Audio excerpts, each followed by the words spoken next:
Eastbourne. Millie and Jake are playing Beat the Street. For 10 years, this game has helped get communities moving.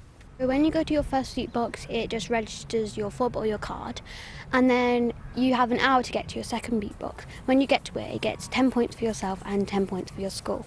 It keeps you more healthy every time you visit a box. Their head teacher, Benjamin Bowles, believes it's made a huge difference to his pupils.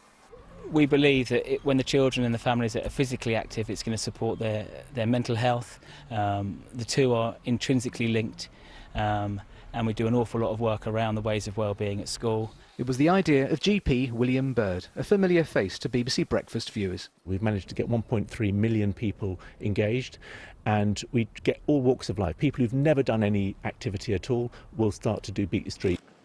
The UK could see 50,000 new coronavirus cases a day by mid-October without further action, the government's scientific advisor said yesterday. The coronavirus alert level is going up to level 4, meaning transmission is high or growing at an increasing rate. So if there is a second lockdown, what we have to be careful of is that we don't keep people indoors the whole time. Now, there are a lot of people who are going to be frightened, they're going to be anxious of going outside because there's a lockdown and it creates this fear, but the message has to be permission given for people to be outside. Today is World Car-Free Day. Streets are being blocked off to traffic on a temporary basis to get people walking and cycling, adding to what's becoming an increasingly familiar sight. This year, many councils have expanded their healthy neighbourhood schemes, which means many streets have been blocked off, like this one.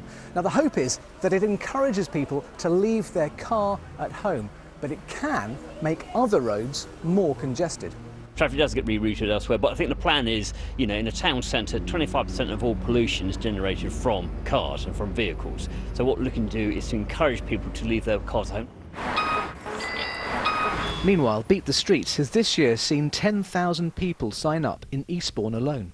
Convince people why you should do this rather than just go for a walk. Well, I suppose it's a way of exploring further afield, I mean, we're quite familiar with quite a lot of the town, because we've lived here on and off for many years, but also it means you can explore other areas. I think it's really great fun. It's good for all the family.